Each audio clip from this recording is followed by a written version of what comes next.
तो हमारे साथ लाइव पूनम पंडित जुड़ चुकी हैं। पूनम, बहुत स्वागत है AR न्यूज इंडिया पर। धन्यवाद, बहुत बहुत। पूनम, एक वीडियो सोशल मीडिया पर वायरल हो रहा है, काफी सवाल उस पर उठ रहे हैं क्योंकि वीडियो जिस जगह का है उस वीडियो में देखा जा सकता है कि भारतीय जनता पार्टी का एक पोस्टर है, आप वहां पर बैठी हैं। क्या सच्चाई है? सबसे पहले, क्या वाकई आपने बीजेपी ज्वाइन कर ली है या बीजेपी ज्वाइन करने के प्रयास में आप वहां पर गई थी? ये सवाल उठ रहे हैं। चलिए, सवाल बड़े अच्छे हैं, खूबसूरत भी है। ठीक, पहली बात तो मैं आपसे जानना चाहूंगी एक बात कि मान लीजिए अगर मैं किसी के घर पे जाऊं, उनके घर पे पोस्टर है, किसी के दफ्तर में जाऊं, उनके घर में पोस्टर है कमल के फूल के, ठीक, तो क्या मेरी फोटो उसके साथ में है तो क्या आप ये कहोगे मैंने बीजेपी ज्वाइन कर ली? आप अपना जवाब दीजिएगा मुझे। क्या है फिर सच्चाई? क्या आप अपना जवाब मुझे देंगे? नहीं, आप सच्चाई बताइए उस वीडियो की। मैं सच्चाई बताने के लिए बैठी हुई हूँ, आप पहले अपना जवाब दीजिए। क्या किसी पोस्टर के साथ में आपकी वीडियो वायरल होती है या किसी नेता के साथ में आपकी वीडियो वायरल होती है, किसी बड़े नेता के साथ में आपकी वीडियो वायरल होती है, तो क्या आप इस चीज को मान लेंगे कि बीजेपी आपने ज्वाइन कर ली? उस चीज को नहीं मान रहे हैं, उस चीज पर अभी सच्चाई सामने नहीं आई, इसलिए तो आपका स्पष्टीकरण चाहते हैं। हाँ जी, बिल्कुल। पहली बात, जिसमें जितना दिमाग था उस व्यक्ति ने उतना काम किया। अभी तक ऐसे लाइन में हमारे नेता लगे हुए हैं, ऐसे हमारे MP MLA बनने के चक्कर में लगे हुए, जिन्हें ये भी नहीं पता कि एक पोस्टर से या एक किसी नेता के, बड़े नेता के साथ में खड़े होने से, मैं मान लीजिए कल को गृह मंत्री के साथ में हूं, मैं उनसे मिलूं, मैं मुख्यमंत्री से मिलूं, बहुत जल्द मिलूंगी भी, ठीक, तो मेरी उनके साथ में मेरी वीडियो या फोटो वायरल होती है तो इसका ये भी मतलब नहीं है कि मैंने बीजेपी ज्वाइन कर ली। दूसरी बात, मुझे अपने लोगों को बताने की जरूरत नहीं कि मैंने बीजेपी ज्वाइन नहीं करी, क्योंकि जो लोगों की मानसिकता थी उन्होंने बहुत सारे ट्वीट करके, बहुत सारी वीडियो बना करके अपनी मानसिकता को और अपनी बुद्धि का जो विकास है उसको बता दिया। अब एक बात बताइए, क्या सारे बीजेपी नेताओं के फालिस मार गए? सारे बीजेपी के नेता मर गए क्या?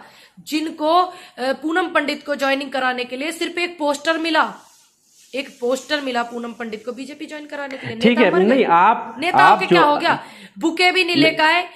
पूनम पंडित बीजेपी ज्वाइन करेगी तो पूनम पंडित अगर किसी पार्टी को ज्वाइन करेगी तो छुपका कर लेगी क्या? देश को पता नहीं चलेगा। पूनम अभी तक आपने बहुत सारी बातें बता दी, आपने ये नहीं बताया कि उस वीडियो की सच्चाई क्या है, आखिर क्यों वो वीडियो और कहां से वो वीडियो आई? आप गलत कह रहे हैं। मैंने अपने पेज से लाइव करके बताया, शायद आपने नहीं देखा होगा तो मैं स्पष्ट कर दूं। तो आप यहाँ बता दीजिए ना दर्शकों को। हाँ जी, हम लोग संयुक्त खेल मोर्चा बनाने के उसमें है, हमारे जो पूर्व खिलाड़ी हैं उसमें सभी वो लोग वो हैं सारे के सारे एक्टिव, तो उसको एक हम गठित कर रहे हैं उसका संयुक्त खेल मोर्चा का। तो हम लोग वहां पे कल गए हुए थे, कल कई सारी जगह गए, तो हमारी एक दीदी रालोद से 18 साल से जुड़ी हुई है, रालोद से जुड़ी हुई है वो, तो मैंने उनको बोला भूख लग रही है, तो वो बोलने लगी चल किसी के घर है यहीं पास ही में, चल चाय पी के आते हैं। मैंने कहा चलो चल देते हैं। अब अपन इतने बड़े नेता नहीं है, लोग बना रहे हैं बड़े नेता, अपन इतने बड़े नहीं है, प्रोटोकॉल्स ये वो, हमें तो कोई सम्मान से ले जा रहा है तो हम चले जाते हैं, ये बात सभी को पता है, आपको भी बेहतर पता है अच्छे से।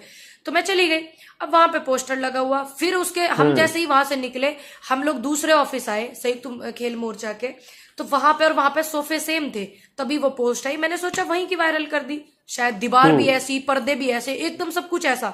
लेकिन जब मेरे पास वीडियो आई तो मैंने कहा अरे दीदी हम उनके यहाँ बैठे थे, आपके याद है आप जिनके यहाँ लेके गई हो हमें, तो ये उनके वहां की वायरल है, तो तब तक भी मैंने कोई ध्यान नहीं दिया। लेकिन जब बहुत सारे लोगों के ट्वीट आ गए, बहुत सारे लोगों की वीडियो आ गई, पूनम पंडित तो क्या कर दिया, बीजेपी ज्वाइन कर ली, ये कर दिया वो कर दिया, तब मैंने इस पे बताया कि किसी के पोस्टर लगने से आने वाला समय हर चौराहे पे योगी जी का पोस्टर है, हर मोड़ पे मोदी जी का पोस्टर है, तो मेरे पीछे अगर पोस्टर आ जाएगा तो मैं योगी जी का, मोदी जी का आ जाएगा तो मैंने योगी जी की थोड़ी ज्वाइन कर ली पार्टी, मोदी जी की थोड़ी ज्वाइन कर ली। लेकिन वही तो बात है, चौराहे पे लगा हुआ पोस्टर और किसी ऑफिस में या घर में लगा हुआ पोस्टर में बहुत अंतर होता है। हाँ, वही अंतर होता है। लेकिन एक बात बताइए, अगर हम किसी के घर जा रहे हैं तो मैं ये कह दूं तुम पोस्टर फाड़ दो, नहीं कह सकते। नहीं, बिल्कुल नहीं, अगर सही बात है। देखिए सिर्फ सत्य है ना, मैं एक बात कहना चाहूंगी, सत्य सिर्फ परेशान होता है, पराजित कभी नहीं होता, और मुझे कभी पराजित करा नहीं गया। लोगों ने बहुत सारी वो करी है पराजित करने के लिए, बहुत ताकत लगा रखी है, और लेकिन भरोसा रखिएगा कि मुझे हरा नहीं पाएंगे ये लोग, और ना मैं बीजेपी में जाऊंगी, आप एक क्लियर कर लीजिए। दूसरी बात, अगर वो बंदा जिसने वीडियो चोरी से बनाई है, जिसने फोटो मेरे चोरी से खींचे है, अगर वो मुझे ईमानदारी से ये बोलता ना कि क्या बोलते हैं पूनम जी आपके साथ मुझे एक फोटो लेना है और यहाँ अपने पोस्टर के सामने लेना है, तो मैं फोटो दे देती। मैं मना नहीं करती, परमात्मा ईश्वर कसम। मान लीजिए अगर मैं किसी बीजेपी के कार्यालय में जाऊं, भाई सरकार बीजेपी की है, काम से अगर किसी कार्यालय में जाऊं, सरकार बीजेपी की, सीधी बात है, तो बीजेपी के ऑफिस जाना पड़ेगा, बीजेपी के दफ्तर जाना पड़ेगा, बीजेपी के नेताओं से मिलना पड़ेगा। तो इसका ये मतलब है कि मैंने बीजेपी ज्वाइन कर ली। अगर मैं कोई पार्टी ज्वाइन करूंगी तो डंके की चोट पे करूंगी, चोरी से नहीं करने की। मैं बेबाकी से बताऊंगी भी, मैं किस लिए जानी जाती हूँ, बेबाकी बोलने के लिए जानी जाती हूँ। तो मैं बेबाकी से बताऊंगी, हाँ जी मैंने आज ये पार्टी ज्वाइन कर ली, और अपने पेज से लाइव चलाऊंगी, मेरा ऑफिशियल पेज भी है, उससे लाइव चलाऊंगी कि हाँ मैं इस पार्टी का सपोर्ट कर रही हूँ, खुल के सपोर्ट कर रही हूँ, चाहे कोई सी भी पार्टी हो। एक 5 तारीख की पंचायत में सारे नेता मौन थे, सारे नेता। सिर्फ एक महिला मेधा पाटकर जी ने मेरा सम्मान में 2 शब्द बोले थे। मुजफ्फरनगर की पंचायत में, मुजफ्फरनगर में जो पंचायत हुई थी वहां पे एक मेधा पाटकर जी ने 2 शब्द मेरे लिए बोले थे, जब तो सारे नेता मौन थे। जब एक बेटी की नहीं दिख रही थी, इज्जत खराब हो रही है, नहीं हो रही, अरे पोस्टर वायरल होने से कि बीजेपी ज्वाइन कर ली। अब मान लीजिए आप क्या बोलते हैं, योगेंद्र यादव जी हैं, उन्होंने भी किसी को चुनाव लड़ाया, ठीक, और ये आपके राकेश टिकैत जी हैं, उन्होंने भी किसी को चुनाव लड़ाया, और आपके दर्शन पाल जी हैं, उन्होंने भी किसी को सपोर्ट करके चुनाव लड़ाया। तो क्या ये लोग बीजेपी के हैं? क्या हम इन पे विश्वास नहीं कर रहे हैं? कर रहे हैं ना। क्या हम जनता इन पे विश्वास नहीं कर रही है सभी पे? क्या मैंने बीजेपी को वोट दिया तो मैं बीजेपी की हूं? सारी दुनिया ने वोट दिया, ठीक। कितने लोगों के, आप भी जितने लोग बॉर्डर पे बैठे हुए हैं, आप सबकी जांच पड़ताल करवा लीजिएगा AR न्यूज इंडिया के जरिए। किसी न किसी नेता के साथ में, किसी न किसी पार्टी के नेता के साथ में किसी न किसी की फोटो जरूर होगी, ठीक। तो उन्होंने सबने वो पार्टी ज्वाइन करके बॉर्डर पे बैठे हुए हैं, वो आप बताइए। पर पूनम, जिस तरीके से आपने सवाल उठाया बिल्कुल सही बात है। जो आप बॉर्डर की बात कर रही हैं, आपने 5 सितंबर की जो महापंचायत थी उसकी आपने बात की, तो क्या आप ये कहना चाहती हैं, क्योंकि पिछले काफी लंबे 2-3 महीने का अगर अरसे की हम बात करें तो उसमें कई सारी 10 जनवरी से चल रहा है ये, 10 जनवरी से कई सारी कंट्रोवर्सी आपके साथ हुई हैं, वाद विवाद होता रहा है, और 5 तारीख की महापंचायत में तो काफी कुछ सामने भी आया था। तो आपको क्या लगता है इस पोस्टर के या इस वायरल वीडियो के पीछे या इतनी सारी कंट्रोवर्सी के पीछे क्या कुछ लोग हैं जिनको आप चिन्हित करना चाहती हैं? मुझे लोग प्यार करते हैं, ठीक, इतना ज्यादा, तो इतनी कंट्रोवर्सी मुझे ये लोग भी दे रहे हैं। लेकिन मैं एक बात कहना चाहूंगी AR न्यूज इंडिया के जरिए कि 5 तारीख में जो लोग मौन थे, आप देखिए उनके मौन व्रत खुले हैं 13 तारीख को, कल, ठीक। क्योंकि कुछ लोग तो ये बोल रहे थे ये 4 तारीख का है, हालांकि वो कल का है। मैं कल अपने पेज से लाइव भी आई, और मैंने अपने पेज, मैंने वही कपड़े पहने हुए, तुरंत बाद के बाद का ही है, वो कल का ही है। हम लोग कल ही गए थे, कई जगह हम लोग गए थे, ठीक। मैं एक बात इस चैनल से कहना चाहूंगी, आपके चैनल के माध्यम से, जितने भी नेता बैठे हुए हैं आंदोलन को सपोर्ट करते हैं, जितने भी व्यक्ति बैठे हुए हैं, एक बार आप उनकी जांच जरूर करवाना। किसी ना किसी नेता को सपोर्ट में, चुनाव जिताने में, किसी ना किसी नेता के साथ फोटो, युवा नेता मान लीजिए, कोई भी मान लीजिए, सबके फोटो होंगे, सिवाय मेरा फोटो किसी नेता के साथ नहीं है। मेरा फोटो एक बार, बहुत पुरानी फोटो होगी मेरी, तकरीबन काफी समय पुरानी फोटो, वो पेपर में आई होगी। चौधरी अजीत सिंह जी के बेटे जो है जयंत जी, प्रतापपुर पे वो आए थे आज से 7-8-9 साल पहले, जब अखिलेश मुख्यमंत्री बने थे उस दौरान। तो उनके घेराव के लिए रालोद की हमारी यही बहन जी गई थी, तो मैं इनके साथ गई थी। एक छोटी सी उनके साथ होगी, और एक मेरी फोटो इनके साथ होगी। ये तुम्हारा अखिलेश जी है, अभी कुछ दिन पहले आए थे ये लोग, ये आंदोलन होने से पहले, उसकी फोटो, ठीक। बाकी मेरी फोटो किसी बीजेपी के नेता के साथ या किसी और नेता के साथ नहीं है। सबकी फोटो पाएगी जितने लोग आंदोलन को सपोर्ट कर रहे हैं, जितने नेता सपोर्ट कर रहे हैं, सिवाय मुझे छोड़कर। किसी न किसी ने चुनाव लड़ाया होगा खुल गए, सिवाय मुझे छोड़ करके। उसके बावजूद जो आप बात कह रही हैं, इसका मतलब ये है कि जो आंदोलन में बैठे हैं, क्या वो लोग चाहते हैं कि आपकी वीडियो वायरल हो और आपका नाम बीजेपी के साथ जोड़ा जाए? हाँ जी, कुछ लोग चाहते हैं, सभी को पता है, कुछ लोग चाहते हैं, जिन्होंने शुरू से मुझे रोकने की कोशिश करी। मैं रुकी नहीं हूं, और मैंने हमेशा से डट करके सामना किया है, डट करके मैंने इस चीज को, लड़ाई को लड़ा है। तो जो 5 तारीख की घटना हुई, और जो उससे पहले भी बहुत घटनाएं हो रही हैं, उसमें वो लोग भी शामिल है, और इसमें कुछ बीजेपी के लोग भी शामिल है। क्यों शामिल है वो इसलिए शामिल है क्योंकि मैंने 403 विधानसभाओं पे जाने का वादा कर रखा। तो बीजेपी नहीं चाहती कि मैं 403 विधानसभाओं पे जाऊं, ठीक। और ये जो मुझे परेशान करने वाले लोग आंदोलन में जो थे परेशान करने वाले, वो चाहते नहीं हाँ। कि मैं इतने मुझे प्यार मिले दुनिया का और जनता का। वो इसलिए नहीं चाहती बीजेपी इस बात को कि मैं जाऊं 403 विधानसभा। अमिताभ ठाकुर आईपीएस अधिकारी हैं, सिर्फ उन्होंने ये बोला था कि मैं बाबा जी के सामने चुनाव लड़ूंगा योगी आदित्यनाथ के, जहां से मर्जी, और उनको हरा करके दिखाऊंगा। तो उनको भैया जेल हो सकती है। तो मैं तो पूनम पंडित हूं, और मैं एक बात कहना चाहूंगी, जितने नेता लगे हुए एमपी एमएलए बनने में, एमपी एमएलए की लड़ाई में मुझसे लगे हुए हैं ना लड़ने में, वो मुझसे ना लड़ाई में लड़े, क्योंकि मेरा एमपी एमएलए का सिस्टम नहीं है। मेरी लड़ाई सीधी प्रधानमंत्री और नरेंद्र मोदी सीएम और पीएम की लड़ाई रफ्तार में हूं मैं, उनकी लड़ाई में हूं, उनके रेस में हूं मैं, पीएम की में और सीएम की में, ना कि किसी एमपी एमएलए की में। मैं किसी नेता की जगह नहीं लूंगी, ये मेरा वादा है। मैं अपनी जगह खुद बनाऊंगी, मुझे इतना पता है। पर पूनम, आप बात तो किसान आंदोलन के नेताओं की कर रही हैं। नेता अभी डरे नहीं और घबराए नहीं, ओछी हरकतें करनी बंद कर दे। पर जिस तरह से भारतीय जनता पार्टी के प्रवक्ता आरोप लगाते रहे हैं कि किसान आंदोलन में जो है विपक्षी पार्टियों का हाथ है, चाहे वो कांग्रेस हो या बाकी हो, तो आप भी वही कह रही हैं कि उनके नेताओं की तस्वीर भी बाकी नेताओं के साथ में। सुन लीजिए, आपने उस बात को घुमा दिया। मैंने ये बोला है कि जितने नेता वहां बैठे हुए हैं, जितने एक्टिव लोग हैं, और हमारे बुजुर्ग, आपने कहा ना कि उन नेताओं की तस्वीर आपको मिल जाएगी नहीं, दूसरे नेताओं के साथ। बिल्कुल, देखे कोई ना कोई किसी न किसी पार्टी को सपोर्ट जरूर करता है, ठीक है, चुनावी माहौल में। हाँ, तो यही बात तो भारतीय जनता पार्टी कहती है।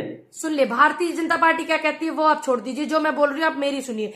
मैंने सिर्फ इस बात को लेकर के कहा कि जो वो लोग बैठे, अगर उनकी किसी न किसी के साथ फोटो है, तो क्या उन्होंने वो पार्टी ज्वाइन कर ली? क्या वो उस पार्टी के साथ में जुड़ करके बैठे हुए आंदोलन में? ये बताइए। मैंने इस बात को लेकर के ये बात कही है, जो मैंने बात कही है वो इस बात को लेकर के कही है। जैसे मेरी पोस्टर एक फोटो के साथ में मेरी वीडियो दिखाई जा रही है, तो मैंने बीजेपी ज्वाइन कर ली, ये बताया जा रहा है। तो क्या जो बॉर्डर पे नेता बैठे हुए हैं उन्होंने किसी पार्टी को सपोर्ट किया होगा? पिछले चुनाव में मैंने भी वोट दिया, मेरे परिवार ने भी वोट दिया बीजेपी को, इसमें कोई बुराई वाली बात नहीं है। पूरे देश ने वोट दिया।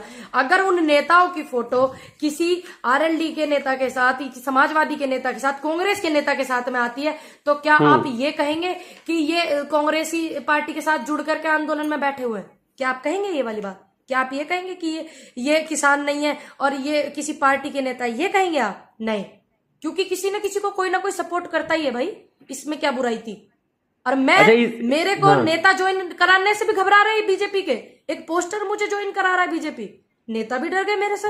हद हो गई बीजेपी के कि मेरे लिए बुके भी नहीं लेके आए और कोई बंदा सामने नहीं आया और मेरे को बीजेपी ज्वाइन करार दिखा रहा है। ठीक है पूनम, इस कंट्रोवर्सी के बीच में एक अहम सवाल जो जरूरी है आपके थ्रू जानना, कि ये सारी चीजें तो चलती रहेंगी, वाद विवाद, आरोप प्रत्यारोप का दौर चलता रहेगा। कुछ भी नहीं है, ये कुछ भी नहीं है। और आने वाले समय में मैं बीजेपी के कार्यालय पे भी जाऊंगी, ठीक। अगर मेरे गांव समाज के लोगों का कोई काम नहीं करेगा, इनकी पार्टी इतने है और मुझे जाना पड़ा तो मैं जाऊंगी। मुझे योगी जी से मिलना पड़ा, उनसे भी मिलूंगी। फिर वीडियो पोस्टर वायरल होंगे, फिर कह देना कि अब तो पक्का पूनम पंडित ने बीजेपी ज्वाइन कर ली। आप जाती रहेंगी। मेरे प्रशंसक मुझे प्यार करने वाले, वो मुझ पे भरोसा रखते हैं और वो रखे, मैं ऐसी उम्मीद करती हूँ। हाँ, बीजेपी के कार्यालय जाऊंगी मैं। अगर मेरे गांव वालों को कुछ काम पड़ने लगा, इतना इनकी सरकार है तो ये काम नहीं करेंगे, तो जाऊंगी मैं बीजेपी के कार्यालय। बिल्कुल काम कराना पड़ेगा, सही बात है भाई। बीजेपी की सरकार है, काम कराने के लिए बीजेपी कार्यालय नहीं जाओगे क्या? कांग्रेस के जाओगे क्या? समाजवादी के जाओगे? तो कार्यालय जाने की क्या जरूरत है? घर चले जाएंगे, जहां मिलेंगे वहां चले जाएंगे। अच्छा ठीक है, जो मैं सवाल पूछ रहा था आपने बीच में रोक दिया। सवाल मेरा ये था, क्योंकि जैसे आपने कहा कि मेरे लोग जिनके लिए मैं आवाज उठाती हूँ उनका कोई काम पड़ेगा तो मैं जाऊंगी। सवाल यह है कि इस कंट्रोवर्सी के बीच में पूनम पंडित क्या किसानों के साथ जिस तरह से उनका संघर्ष रहा है वो संघर्ष जारी रहेगा? क्योंकि आरोप जैसे बीच में आपके साथ महापंचायत का आपने जिक्र किया, महापंचायत में जिस तरह से वीडियो आपकी सामने आई, वहां पर आपने कहा कि मुझे अफसोस है कि मैं कहां पर खड़ी थी और कहां पर आवाज उठाई थी, ये इस तरीके के शब्द आपके थे। तो क्या कोई फर्क, या फिर हाँ सुन लीजिए, जब इंसान का मन दुखी होता है ज्यादा तो वो ऐसे बोलता है, इसमें कोई वो नहीं है। दूसरी बात, मैं जनवरी से देख रही हूँ लोग नहीं चाहते कि मैं किसानों की आवाज उठाऊं। सरकार के भी कुछ लोग हैं जो नहीं चाहते, कुछ वो लोग हैं जो मेरे प्यार करने वाले इतने लोग हैं उनसे जलते हैं, मुझसे जलते हैं कि इसको इतनी जनता क्यों प्यार करती है। तो वो तो ये चीज चाहते हैं कि मैं आवाज ना उठाऊं। लेकिन मुझे कल वाली हरकत से अच्छे से समझ में आ गया, चाहे कुछ हो जाए, मैं किसानों की आवाज उठाती रहूंगी, बुलंद करती रहूंगी, और वो मुझे करनी भी चाहिए, क्योंकि मुझे इस चीज से डरना नहीं चाहिए, ना मुझे मानसिक रूप से पीड़ा होनी चाहिए। पहले क्या होता था, मैं रोने लग जाती थी, मुझे दुख होता था, परेशान होती थी मैं, लेकिन मैं अब नहीं होंगी, क्योंकि मेरे पास में ऐसे ऐसे लोग हैं जो मेरे को समझाने वाले हैं। उन्होंने कहा रोना नहीं है, ये तेरे रोने से और ज्यादा फायदे उठाते, और ज्यादा हंसते हैं। कुछ नेता ऐसे हैं कि मेरे वहां परेशान होने से, गर्मी में तबियत भी मेरी इतनी खराब थी, कुछ नेता मेरी तरफ देख रहे थे मंच पे बैठे हुए, और वो उनके चेहरे पे स्माइल थी। क्या बोलूं मैं इस बात को कि ये लोग हंस रहे हैं मेरी उस पे दुर्दशा पे। आवाज आप उठाएंगी, ऐसा आप बोल रही हैं? आवाज उठाते क्या रहेंगे। आप बॉर्डर पर भी जाएंगी, जो किसान बॉर्डर पर, गाजीपुर मैं बॉर्डर पर भी बैठे हैं? जाऊंगी। बॉर्डर पे मुझे मेरे जो बुजुर्ग बैठे हुए हैं वो मेरे पे विश्वास रखते हैं, और मैं बॉर्डर पे जाऊंगी। बॉर्डर पे मुझे मार देंगे, क्या कर देंगे, मुझे जान से मार देंगे, गोली मार देंगे। जाती क्यों नहीं है? मैं ऐसा तो कोई नहीं बोल रहा है कि आपको मारा जाएगा। देखिए, मैं अभी बॉर्डर पे 1.5 महीने से नहीं हूँ, क्योंकि आपने देखा होगा मैं पंचायतों में भी हूँ, मैं गांव भी जा रही हूँ, जा करके वो कर रही हूँ, लोगों को एकत्रित जागरूक भी कर रही हूँ। 1.5 महीने 2 महीने के करीब से मैं बॉर्डर पे नहीं हूँ, क्योंकि पंचायतों का सिलसिला भी जारी है। मैं अपने गांव, पास के गांव में भी जा रही हूँ, विधानसभाओं में जा रही हूँ, तो इसलिए नहीं हूँ। लेकिन मैं बॉर्डर पे भी जाऊंगी, मैं देखूंगी कौन सा मेरे गोली मार देगा। कम से कम सामने तो आ जाएंगे चेहरे कि कौन कौन लोग मुझसे चिढ़ते हैं। और जो मेरे बुजुर्ग हैं, जिनको पता है कि ये मेरी बेटी ऐसा नहीं करेगी, वो तो मुझे आज भी प्यार करते हैं। कोई किसान आप देख लेना, जो बुजुर्ग किसान है वो मेरे से बिल्कुल मेरे खिलाफ नहीं है। जो लाइन में लगे हुए हैं, नेताओं की लाइन में है, वो मेरे खिलाफ वीडियो बना रहे हैं। जो एक्टिविस्ट की लाइन में है, वो मेरे खिलाफ वीडियो बना रहे हैं। जिनको चुनाव लड़ना है, वो वीडियो बना रहे हैं। तो आप बनाइए, मेरी लड़ाई आप लोगों से नहीं है। मेरी लड़ाई, मैं आपकी लाइन में हूं। मैं हूं प्रधानमंत्री नरेंद्र मोदी और मुख्यमंत्री आदित्यनाथ योगी की लाइन में। बात खत्म, आप मत डरिए, ओछी हरकतें ना करिए। एक आखिरी, पूनम जाते जाते एक आखिरी सवाल पूनम आपसे। आपने स्पष्ट कर दिया कि आप बीजेपी ज्वाइन नहीं करने वाली हैं और ऐसा कुछ भी नहीं है, लेकिन क्या किसी और पार्टी का इरादा, या पॉलिटिकल पार्टी में आप कभी मतलब ये हाल ही में ज्वाइन करने वाली हैं, या ऐसे ही ऐसा लग रहा? देखिए, मैं राजनीति में बिल्कुल नहीं आना चाहती, लेकिन ऐसे लोग मुझे कंट्रोवर्सी इतनी दे रहे हैं, ट्रोल कर करके, मुझे लग रहा है कि ये लोग मुझे धक्का देकर राजनीति में लाएंगे। मेरा नहीं है मन, मुझे ऐसा लग रहा है कि मुझे धक्का देंगे कि आ राजनीति में, ट्रोल कर करके, ऐसा मुझे महसूस हो रहा है। आपका मन नहीं है जाने का? नहीं, मेरा बिल्कुल मन नहीं है। मैं जहां हूं, मैं वहां बहुत खुश हूं, लेकिन इन लोगों की ओछी हरकतों ने ऐसा मुझे महसूस करा रहे हैं कि जाओ, धक्का हम तुझे दे रहे हैं और जा राजनीति में। एक बात और साफ कर दूं कि जो नेता मुझसे डरे हुए हैं, घबराए हुए हैं, वो घबरावे ना, क्योंकि जो स्थान मेरा है वो मेरा ही रहेगा, या फिर खाली रह जाएगा। चलिए, बहुत शुक्रिया पूनम हमारे साथ बात करने के लिए। तो ये पूनम पंडित थी, जिन्होंने उस वीडियो की पूरी हकीकत क्या थी वो बताने की कोशिश की कि कैसे वो वहां पर गई, क्यों उनका वीडियो वायरल हुआ, और साफ साफ उन्होंने भारतीय जनता पार्टी यानी बीजेपी में ज्वाइन करने से साफ इनकार कर दिया। उन्होंने कहा कि कुछ लोग हैं जो नहीं चाहते कि पूनम पंडित की आवाज़ उठे, और यही वजह है कि वो उनको बदनाम करने के लिए ऐसा काम कर रहे हैं।